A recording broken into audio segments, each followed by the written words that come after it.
Well, good afternoon, Diane. Hey, Don, how's it going? Good. Thanks for putting all this together, and yeah.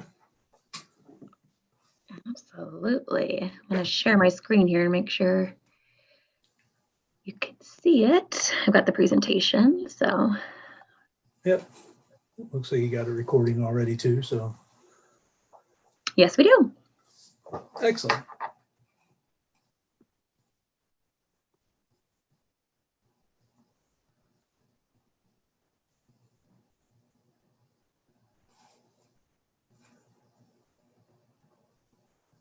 Can you see the PowerPoint there? I can. It just flashed up. Okay.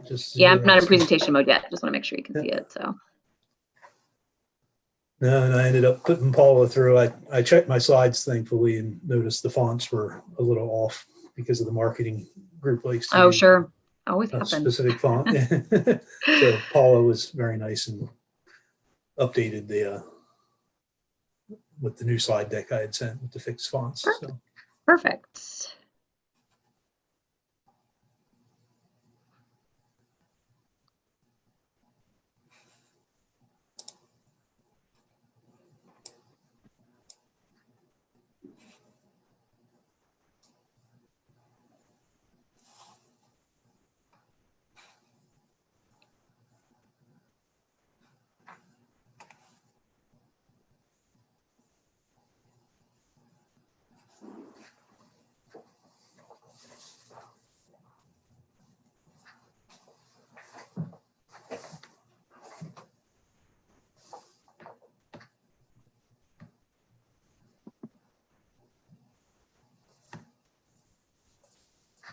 And looks like we're just waiting for Kyle here.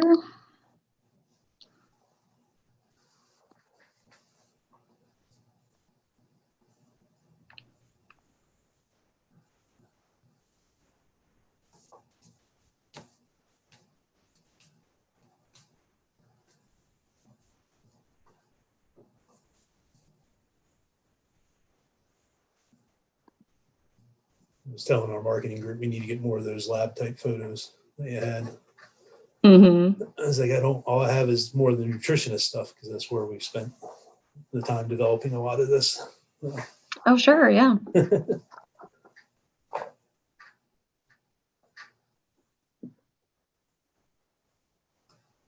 Hey, Kyle, can you hear me?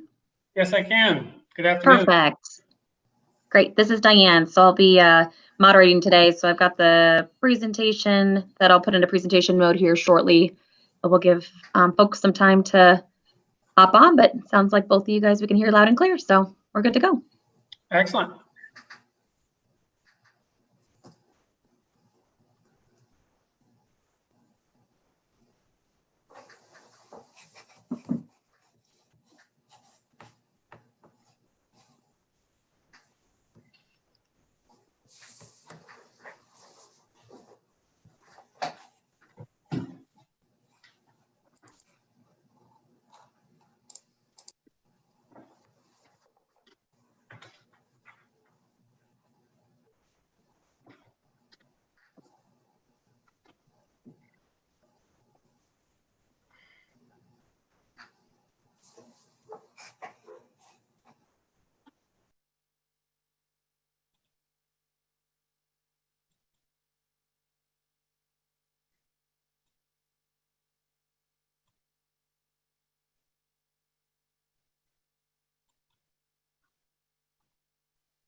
Hello to everyone on the phone who's joining us here. We got about 5 minutes until we get started, so just sit tight until then. Thank you.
Hello to everyone who's joined us here. We'll get started in just a few minutes, right after 1 o'clock Central. Thanks.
Okay, good afternoon, everybody. Hopefully you guys can all hear me. It's just after 1 o'clock Central, so we'll go ahead and get started. Welcome to the 4th session of the FELC virtual webinar series. This is Diane Lechner. I'm the National Sales Manager here with Midland Scientific. Appreciate you guys taking some time to join us today. Focus for our webinar series today is on high protein feed technologies. So we'd like to welcome to the panel here Don Cannon and Kyle Flynn. They'll be having some slides here on their specific topics that you see listed. So wanted to thank all the sponsors that we have listed here as well on this first slide for their support of this, and hopefully everyone learned something new today. So I'll go ahead and kick this off and introduce Don to start. So Dr. Cannon, he joined the FQT team in 2018, and he drives various QA, QC, product development, and R&D efforts to benefit biofuel and biochemical industries at Fluid Quip Technologies. Don is an accomplished scientist with more than 25 years of experience, which includes overseeing an ISO-accredited food safety and quality lab for a culinary ingredients company and working for the Genencor DuPont Grain Processing Applications Group.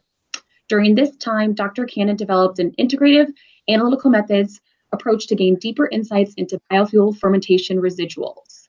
These HPLC peak identification efforts expanded into a better understanding of yeast metabolite dynamics, leading to the development of the fermentation accessory enzyme pyrrolase, which I might be butchering that word, I apologize. Don also enjoys mentoring and teaching while exploring new research projects, as he was also an assistant professor of chemistry at the University of Iowa prior to his time in the industry. So Don, welcome here. I'll go ahead and run the slides, so just let me know when you want to go to the next one, and you can take it from here. Yeah, excellent. Thank you very much, Diane. Really appreciate it. I want to thank Midland Scientific and all the sponsors, as well as all the folks out there calling in and listening to this. It's an absolute pleasure to be here again. I was actually looking back. This is a great conference series, in that this is the 10th year that I've been involved. It was 10 years ago, so I'm showing my age a little bit. But yeah, no, it's great. And this industry has evolved in those 10 years, and I'm really happy to be back in it.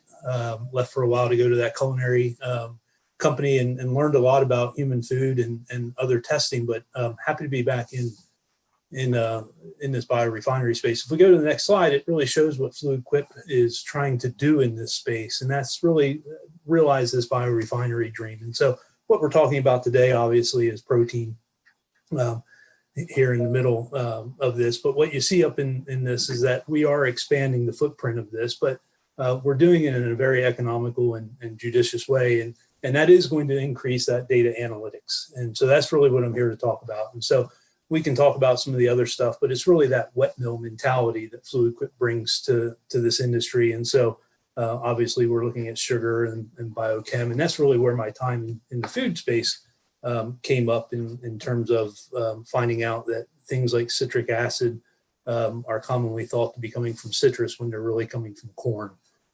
And so I think there is a lot that we can do in these 200 plants here in the U.S. In terms of getting out more of this biorefinery concept. And so, yeah, with that, I'll actually go into, if you want to hear more about, I guess I'll back up. If you want to hear more about this or some of the mechanics of MSC, if you go to the next slide, our partners have been putting on this FQ Talks webinar series on Thursdays. This is all free. It's on demand. You can download. We have actually this week we have a chief commercial officer from Green Plains coming to give a webinar on the protein. So yeah, let's get into the protein. So if we go to the next slide, you can actually see a picture of the protein that we have here. And we actually like to call it a functional protein, and we'll develop that story as we go, but it really does influence some of the data analytics, but not really. It's not as daunting as what this really seems once we get into it and we have the experience. And so you can see it's a light, fluffy material. We look at the color very instinctually as what we do in DDGs, lighter the better as far as digestibility, as far as those browning reactions. And specifically for this high protein functional aspect, we send it through a different dryer to make sure it's all that. And so those are the things that we're really looking for as we go down into this. But really, what are the data analytics for? And I guess, kind of to back up and get into the timeline, it really shows how this product is developed and is being seen, and is really calling on the resources of our lab in this industry. And so the next slide will actually show that a little bit more in the fact that the timeline, we've been producing this protein for quite some time. Back in 2009, there was the development of this, and then it kind of worked very well for them for a while, but it really wasn't developed for the industry. And you can get into all the legal, and I don't want to do the sales pitch here for this conference, but basically what this really says is that it wasn't until we got into the 2015, if you look at these poultry trials and swine trials and aqua trials, that really you needed to that we needed to do to get this developed. It really was more than just the protein level, right? It was that, how does it perform? And so those are things that aren't in lab, right? You don't do the animal feeding studies in labs, but for our labs in this industry, we still have to maintain that protein level and such. So you can see as we went up through these trials, what this really showed is that we really have to speak to the nutritionist. And it's the nutritionists in the downstream markets that are really driving what we do in this space. So the next slide shows this a little bit. I have a number of pictures here. The top ones are our traditional customers, so to speak, right? You have the ruminants, and then you have some of the monogastrics, the poultry and the swine. What we noticed for this Still Pro 50 is what we're calling it, this 50% protein that's a mix between gluten meal and yeast, is that it's also good in its functional forms for the higher value species. So we saw really good performance in young turkeys. So these are turkey poults here in that middle area on the left, and then into the aquaculture. So obviously the tilapia in the center is a very classic one, but then it's actually performing quite well into the higher and harder aquaculture species like the trout and the Atlantic salmon. And then really what's driving the value, and Green Plains is seeing this tremendously as well as we started up their Shenandoah facility, is that the companion animals down here in the bottom, that's the new puppy I got for the kids in the COVID era. But this is really what's driving the value here. So over here on the left, this is kind of what I say testing for the nutritionist, but this is how to talk to the nutritionist, right? And this is really what I go in and help the lab managers do and say, okay, we have exclusive agreements with marketers and such, but we still have to make sure that what we're doing in terms of testing, in terms of analytics, is really producing the high value functional protein that we're looking at. So first and foremost is the proximate composition. We all know this, right? Protein, fat, fiber, those type of things that we want to go into. But one of the very next things that the nutritionist asks about is variability in this composition. So we say, oh, well, the spec is 48%. And it's like, well, what's the range? They will ask those type of things in a hurry. Now, as far as formulation goes, they want to know the average. So for amino acid profile, for instance, they want to know what the average amino acid profile is. And because they formulate in with multiple components, multiple ingredients that come in, they want to know this on a dry matter basis. And so that's important as far as making sure the data analytics that we're used to is probably more as is, but the nutritionists want to talk on a dry matter basis. As we go into this, and I'll get into more of these, what we're responsible for at the plant level versus kind of what the marketers and what the market itself is responsible for understanding. The amino acid profile is definitely a higher end test that is quite often sent out for. But there's obviously a few amino acids that are highly desirable in the feed rations and some that aren't, but lysine is really the one. We'll get into that a little bit more. Mineral profile, vitamin profile, these are all important. Fatty acids, phospholipids, nutrient availability, but also the anti-nutritional factors. So you can go down this list and you really don't ever have a question about physical properties until kind of the end with the nutritionist. Now, in terms of the people that are taking it in the rail cars, that's one of the first questions they want to ask, angle of repose, sizing, those dust hazard analysis, those type of things that we get into.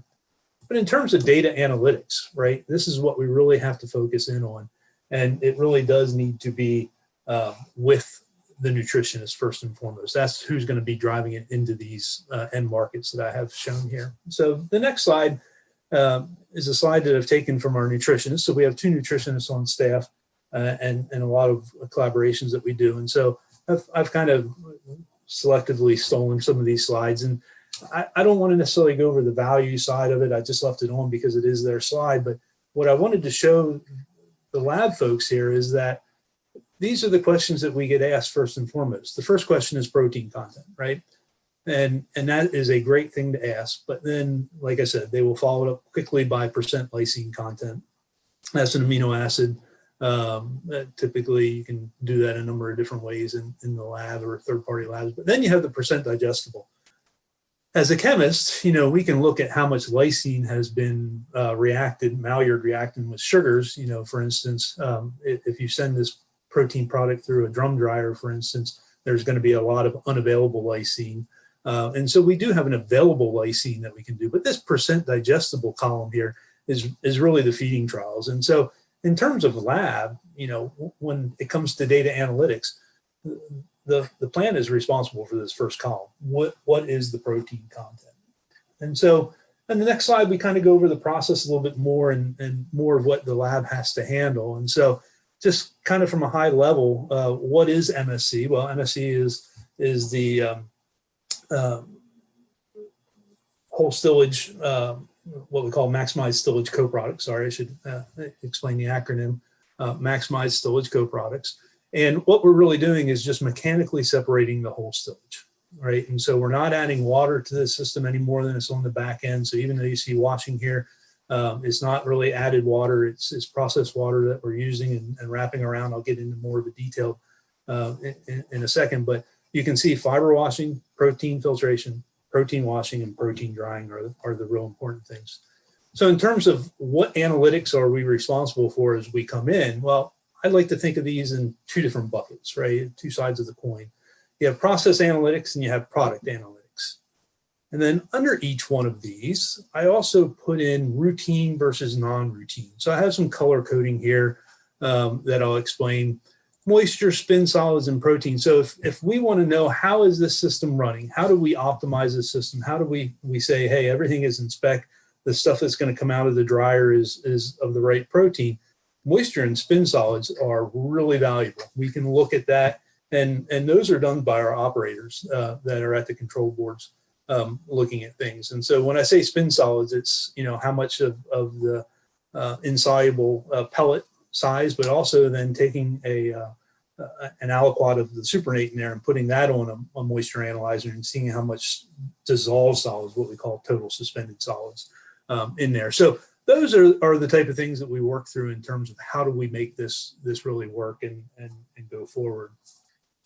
Protein, that is actually a subject we'll get into here real quick in terms of how we measure that, but that is probably one of the new analytical procedures that has to be brought in for this if you're not already doing it for your DDGs, because protein is so important to not just measure in the end product, right? That's product analytics, but to actually measure within the process itself.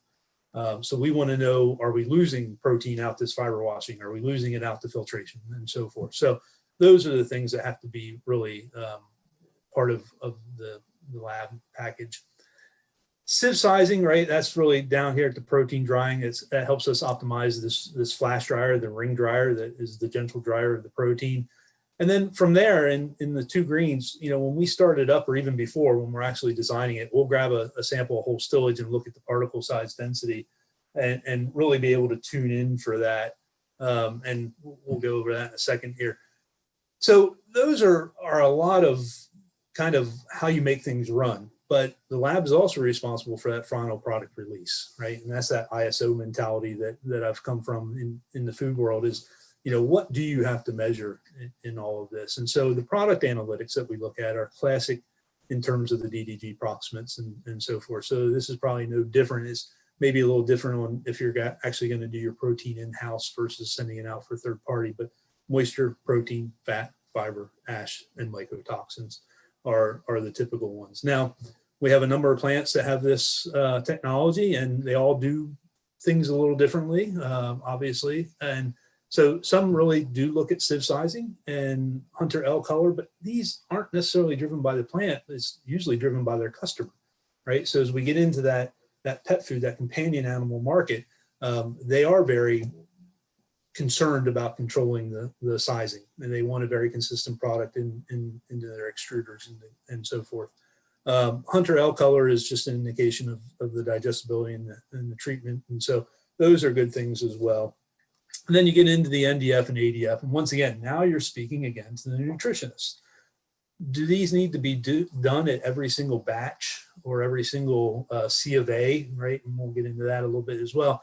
And the answer is, well, the ones in gray, maybe. It depends on your customer, but things like amino acids or this available lysine or the allelic digestibility or the yeast contents, carotenoids, those are more what I would call product development analytics that we've done along the way. And it's certainly something that we check when we commission a system, but for the most part, these aren't techniques that come into the lab.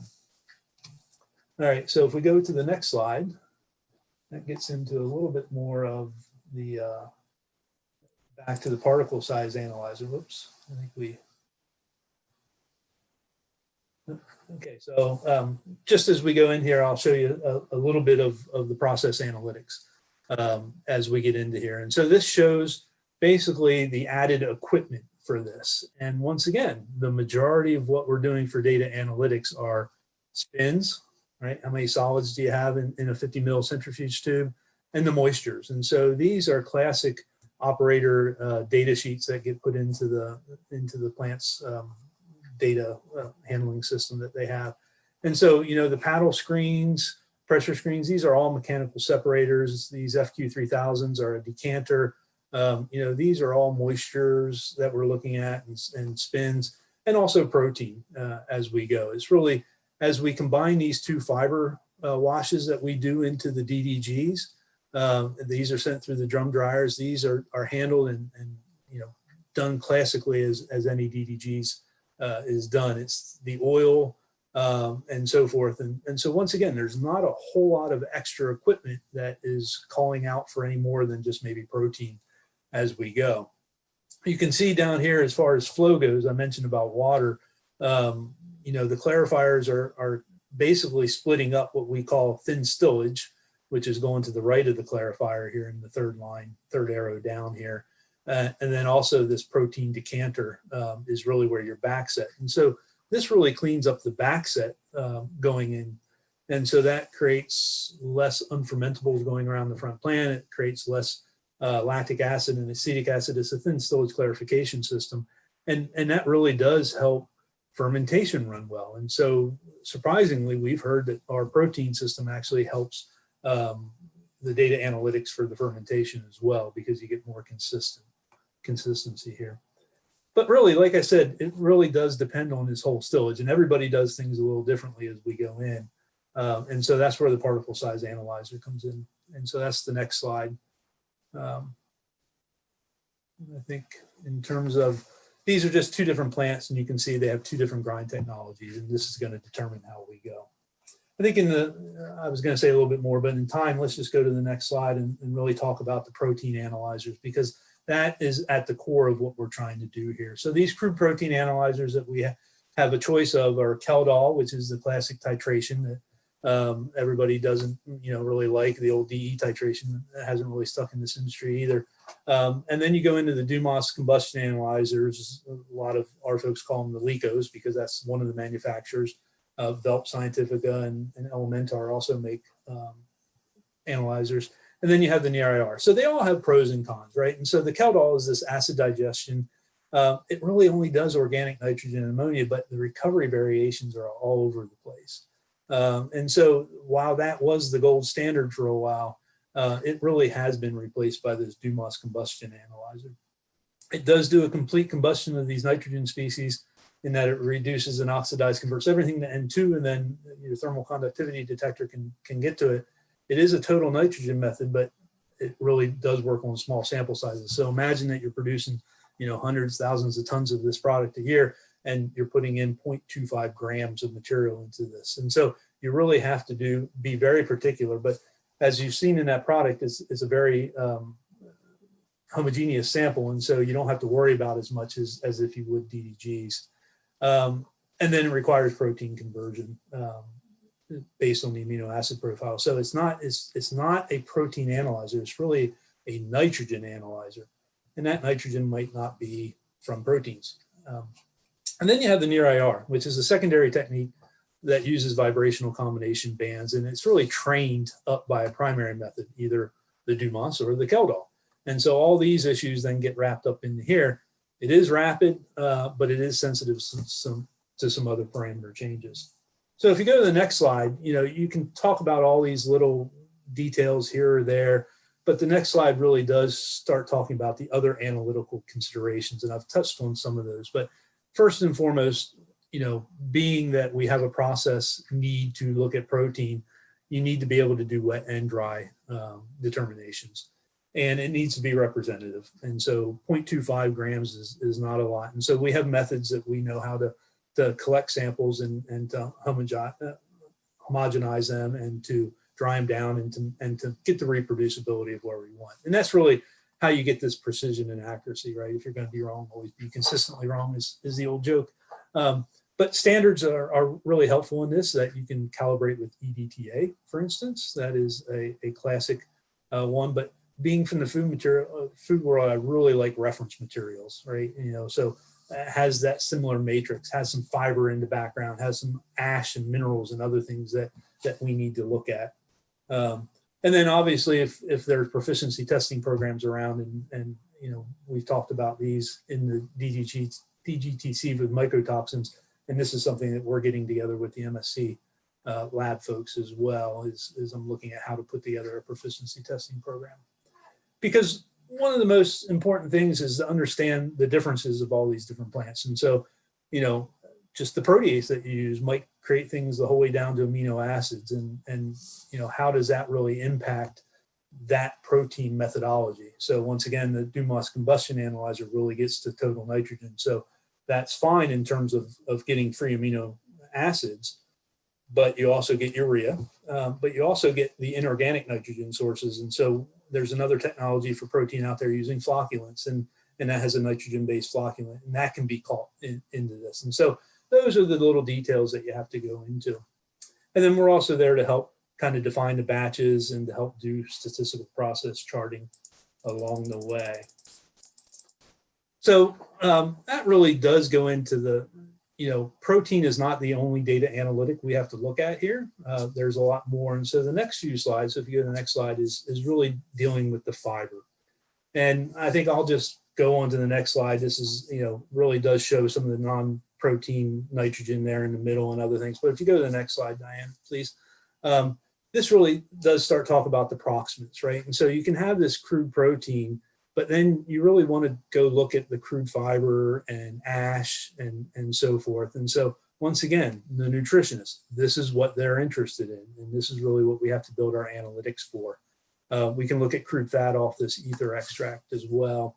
The next slide talks about some of the very specific fiber analyses, right? And so this NDF and ADF, you get into all these neutral detergent and acid detergent. So I just put these flows up to get us as a group thinking about how reproducible is this and how important is this? Well, the nutritionists really do think it's important. But if you go to the next slide, I think this really goes and speaks to the excellent webinar that we had last week on the different fiber areas, is that how do you classify these fibers, right?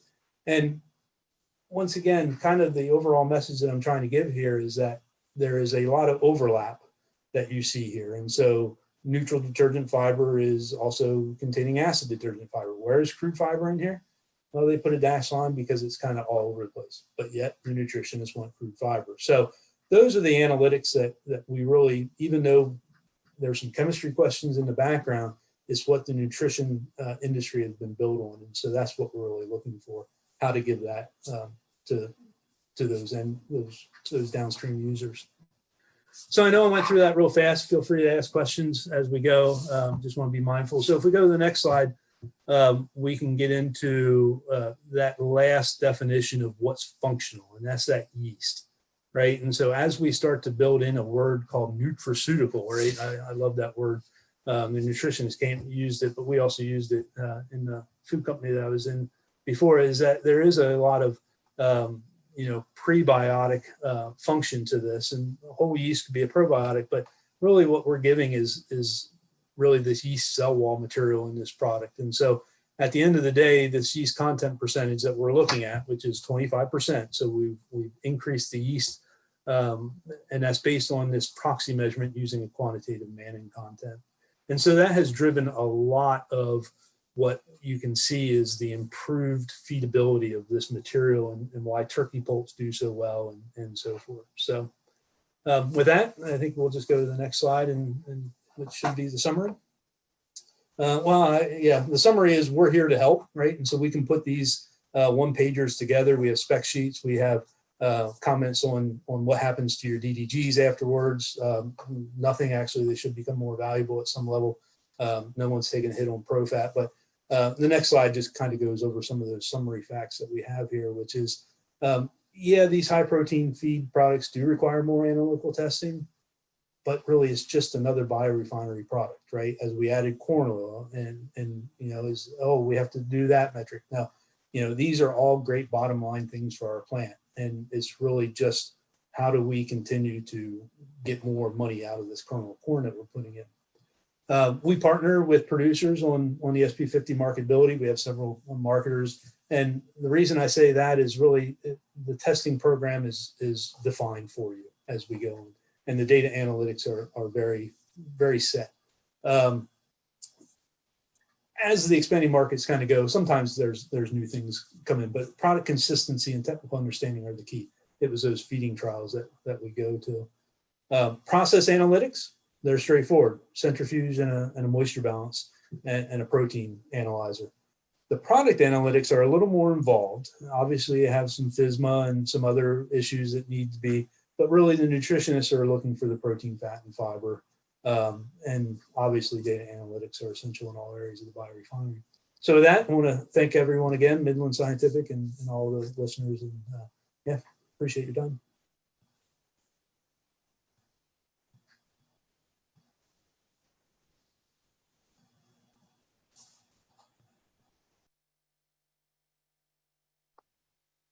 Okay, thank you. Sorry, I had to unmute myself there. I apologize. Thank you so much, Don. We appreciate that.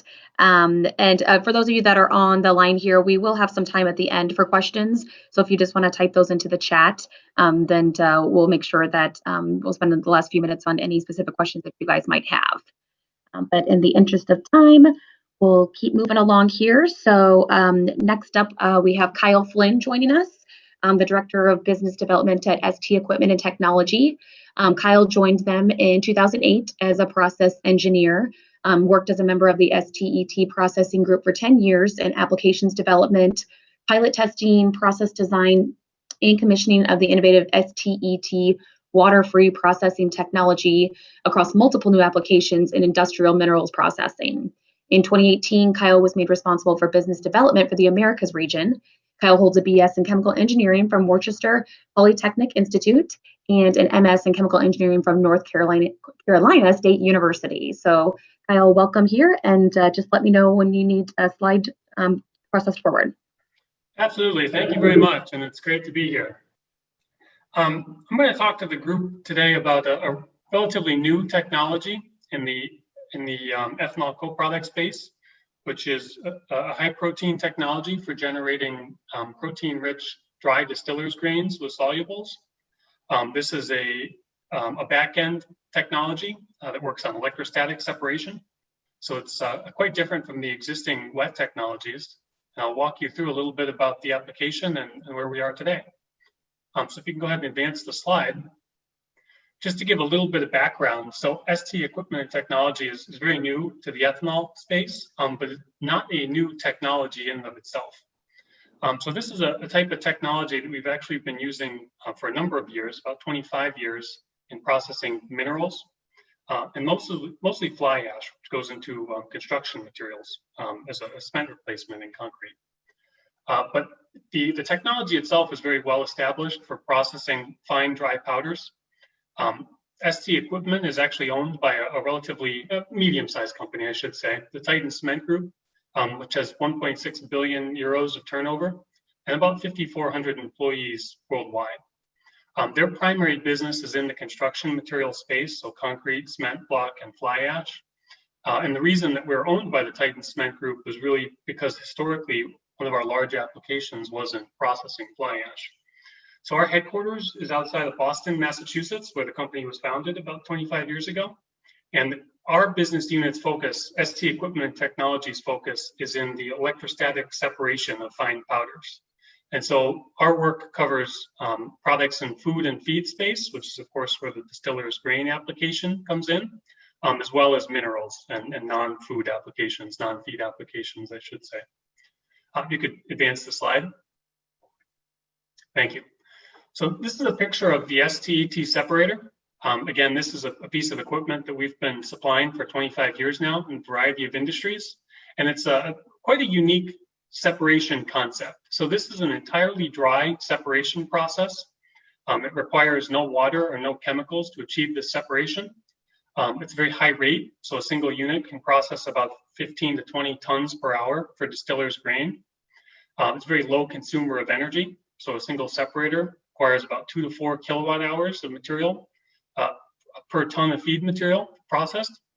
And it's designed for processing potentially combustible dusts, which distiller's grain would be in the dry state. So you can go ahead and advance the slide. And again, this is not a new technology. This is a technology that's been commercially operated for many years. So we have 13 of these units in the United States that have been deployed today. The majority of those at coal-fired power stations, processing waste from coal power plants. So if you look on the bottom right there, you can see a visual representation of a separation that we're able to achieve with minerals products, where the gray material is the feed to the separator. The light material is the carbon depleted product, and the black material is the carbon rich product. And so this is a separation where we've performed on about 20 million tons of material worldwide. So the technology itself is well established in other industries. And you can go ahead and advance the slide. And this is just a picture of one of our commercial units installed in South Korea, actually, in a power plant. And if you go through one more. So I'll just explain a little bit about the driving force, the principle of how this separation works. So what we're doing here is called electrostatic separation. And everybody is familiar with electrostatic phenomenon. It's been known for a very long time, since ancient times, of course. Classic everyday example for somebody. If you're somewhere cold and dry in the winter and you rub your feet on the carpet and you touch a doorknob, you get shocked, right? That's electrostatics in action. What's happening is the rubber on the bottom of your shoes is rubbing against the plastic on the carpet, the nylon on the carpet, and you're exchanging electrons. And the reason is because some materials, it's easier to donate an electron, and other materials are electron receivers. They take electrons from things. Another example of this would be if you're in physics class, maybe you remember where somebody where the professor would rub his balloon against his hair and your hair would stand up on end, right? Again, same principle. So what's happening is the balloon is charging negative and your hair is now charged positive because those electrons have been taken away by the balloon. So this is a very common real world phenomenon that occurs all the time. And if you go ahead and advance the slide, what our separator is doing, and just click twice for me, good. Perfect, thank you.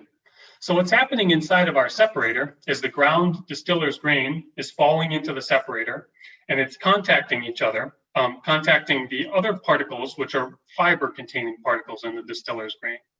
And what happens is when these protein-rich and fiber-rich fractions of the distiller's grain contact each other, the protein-rich material will actually take a positive charge, and the fiber-rich material will take a negative charge. The fiber-rich material will actually take electrons away from the protein fraction. And because this is occurring inside of an electric field, those charged particles will now move towards the oppositely charged electrode in the separator. And so here the blue line is shown as the top negative electrode. So the protein would be attracted to the top electrode, and the fiber-rich material is attracted to the bottom electrode. And then those materials are conveyed out of the separator on a continuous basis by a high-speed open mesh belt. So this is a continuous separation process that's occurring. The materials coming in, ground and dry, it's contacting each other inside the separator. The protein is charging positive, the fiber is charging negative, and then those two streams are being conveyed out of the separator by the action of that belt. And then I have an animation of how this works on the next slide. Perfect. So hopefully you can see, hopefully that's coming through okay. But what's happening here is we're showing negative and positively charged particles falling into the electrode separation zone in the separator. Those particles are contacting each other. They're transferring that electrostatic charge, and then they're being conveyed to the oppositely charged electrode and moved out of the separator by the belt. This animation is more intended just to give sort of a schematic representation of what's happening. In reality, the particles on the belt are actually moving much, much faster inside the separator, up to 60 feet per second in a single direction. And also there's a lot more recycling that's occurring. Here, this animation is just showing the particles falling directly in and then immediately being pulled to the oppositely charged electrode. In reality, there's much more recirculation that's occurring inside the separator. That's intended to be sort of a descriptor of what's happening inside the separation chamber. And you can go ahead to the next slide, please. So at this point, I just want to share some of the pilot scale results that we've demonstrated with distiller's grain. So this was a sample of distiller's grain that was taken, milled from a commercially available source, and processed through our pilot scale separator in our headquarters in Boston, Massachusetts. The pilot scale separator is shown on the bottom left. So the standard input distiller's grain to the separation process had a 35% protein, 34.5% protein, and a 7% crude fat content. And the high protein material that was produced by the separator had a 49% protein, and the fat content did not change. It was about 7% on the protein-rich product as well. So giving a pro-fat basis of about 56%, a little bit higher than 56%. So a 15% absolute upgrade in protein through the separation process. And primarily what's happening is that protein is being enriched in one side and the fiber is being enriched in the other side. So the protein-rich material is actually depleted in fiber.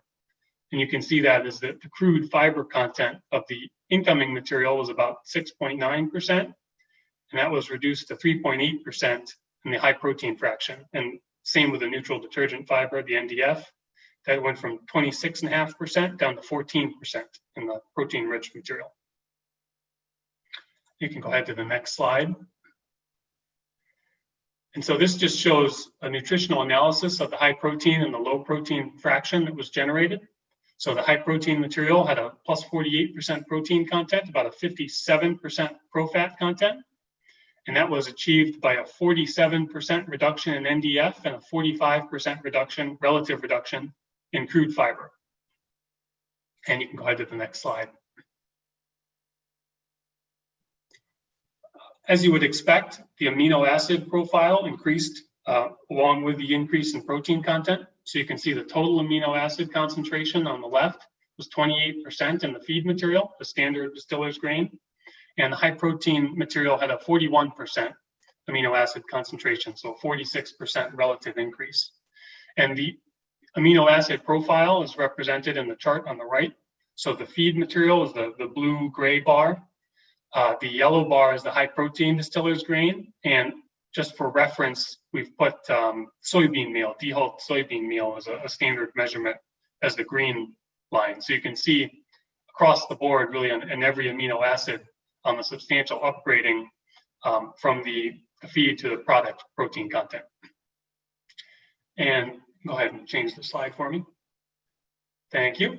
And here's the results of the digestibility and energy measurements. So you can see really the digestibility was 88% across the board. Pretty consistent for each individual amino acid. Digestibility up in the mid to high 80s or low 90s. So here we calculated the digestible amino acid content on an as-is basis.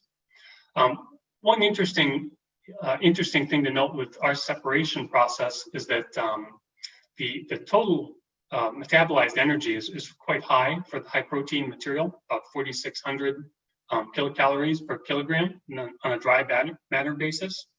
And that's really due to both the increased protein content as well as the high fat content that's still contained within the high protein material. You can go ahead and change the slide. Yeah, why don't you keep clicking through here? See, one more. Yeah, there we go. That's good. That way I'll be able to talk to this.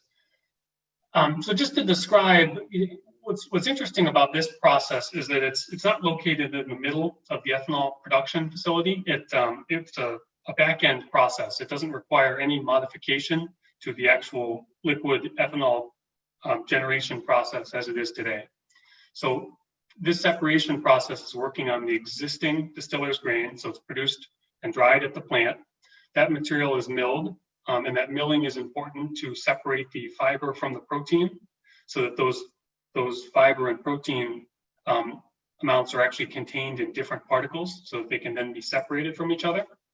That milled material is sent to the separator. The separator produces two products. One is the high protein distiller's grain, which is directly usable for what we call high protein end users, right? So aqua feed, poultry, and swine. And the fiber-rich material would still have value. It still has value as a ruminant feed, or it could be blended in with the existing distiller's grain and sold into the same markets that the distiller's grain is sold into today. You can go ahead to the next slide, please. And this just gives a description of the yield of the process. So that's adjustable based on, well, really on a number of factors: the incoming protein content, the desired high protein fraction, protein percentage, and as well as the number of separators and the configuration thereof. You can go ahead to the next slide. This is just an illustration of what an ST protein processing plant would look like. So there's a milling stage, two milling stages, intermediate storage, and then processing by the separator. We have worked very closely with a partner, WL Portland Systems, who has quite a bit of experience in the feed industry and has a lot of experience designing feed mills and similar protein processing applications. So this is a rendering of what the plant would look like, done by their engineers. So this type of facility could sit right next to an existing ethanol facility, or could sit next to an existing feed mill that's purchasing distiller's grains, or really anywhere in between. There could be a central facility where this processing is done.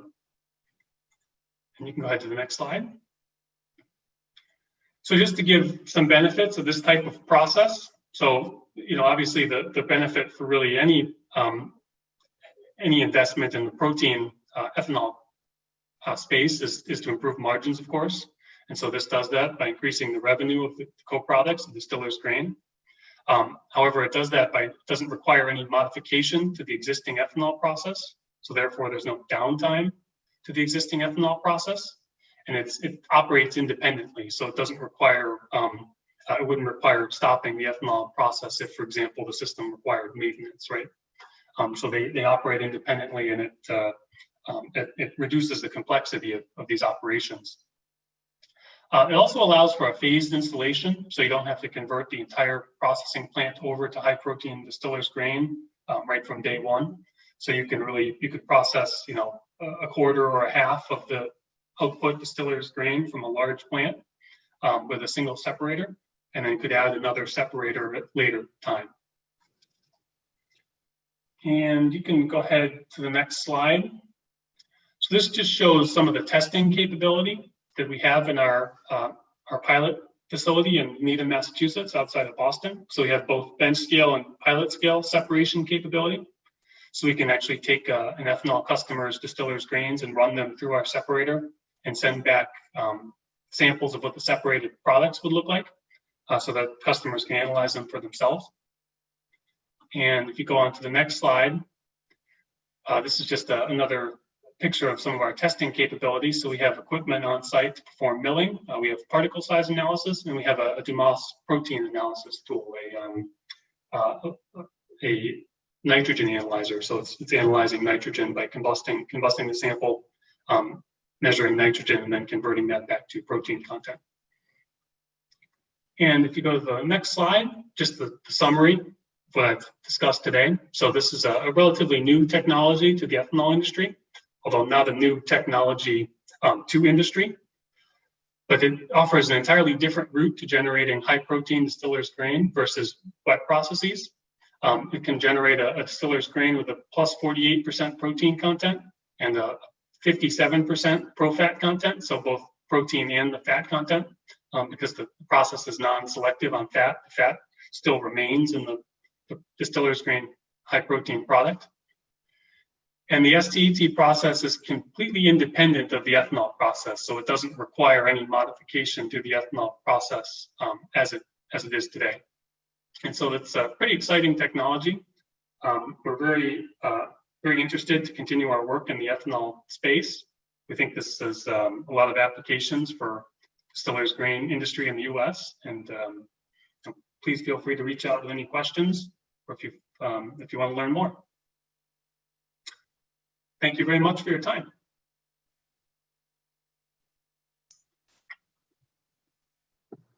Okay, thank you so much. Appreciate that overview that we have here as well. And then real quick, just wanted to go into some of the Q&As that we have here. So looks like Stephanie Schmidt has a question here for STET. Says, what was the mass yield for the STET high protein DDG separation, and what percent went to high pro and what percent went to fiber rich?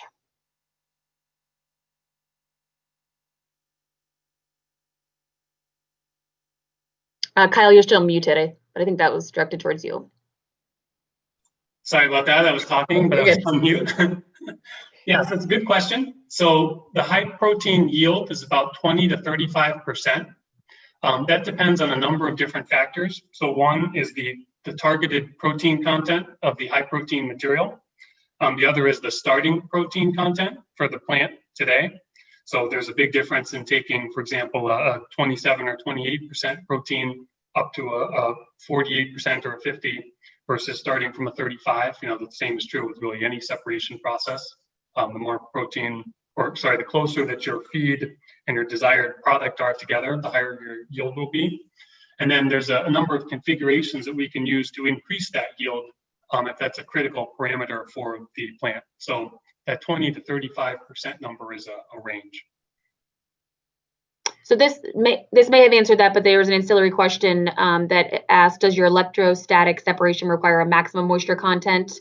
In other words, is there an upper limit of moisture content in the DDGs? There would probably be not really an upper limit. Well, there can be an influence of moisture in electrostatic charging, because what's happening is, you know, when you're contacting these materials together, and you want this electrostatic effect to occur, you need to make sure that the materials are conditioned in such a way that that electric charge that you built up on the outside of the particles doesn't leak away. And an example of that is, you know, I gave the example of when you're somewhere cold and dry in the winter and you rub your feet in the carpet, right? You get shocked. Well, the reason that doesn't happen in the summer is because it's so humid that you can't build up that electrostatic charge, and it leaks away faster than it accumulates. And so that experiment doesn't work as well. So long way of explaining that what really is important is the moisture content on the surface of the particles, which is not necessarily related to the total moisture content of the material. And so what we've seen is that there's an optimum around 6-8% moisture where the separation occurs most effectively. But the material does not need to be dried all the way down to, you know, 4 to 0% moisture to achieve that separation. Furthermore, there's probably a little bit of moisture loss that will occur naturally just as a result of grinding, because the grinding requires some energy, and that generally imparts a little bit of heat and thermal energy to the material that just causes a couple % moisture loss. So the moisture reduction would not be too severe, but also may not need to be its own unit operation, if you will.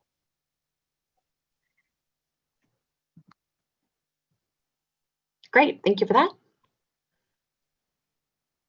So it doesn't look like we have any other questions in the chat here. So we can, oh, I apologize. Sorry, Don, one more for you. It says, how does changing the hammer mill screen impact your paddle screens and pressure screen separation?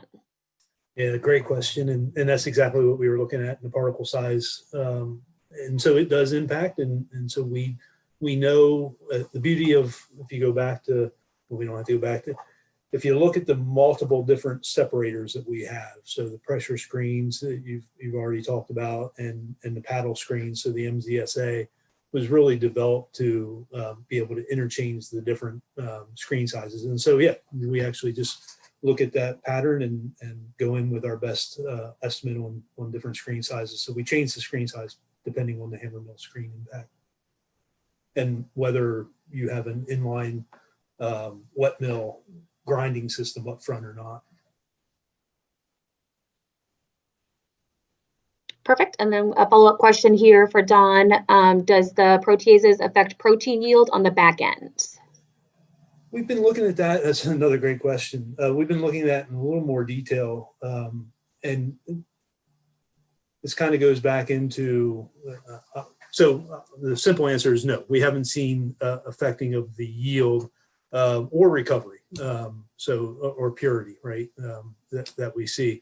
But there's always some questions about how some of the unit operations have been performing. And so if you take a look at the proteases, are they actually hydrolyzing more than solubilizing? It goes back to what your alpha amylases do. Does it solubilize or hydrolyze, cleave? And so back to my time at DuPont, we know some proteases chop things up to single amino acids and some don't. So our system goes after the insolubles, and so we feel that there is probably an impact, but we just haven't seen it yet.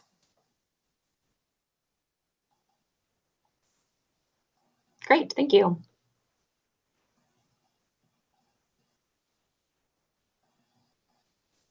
Okay, so looks like that completes all the questions that we had for there. So Kyle and Don, thank you again so much for joining us today and for sharing your presentations.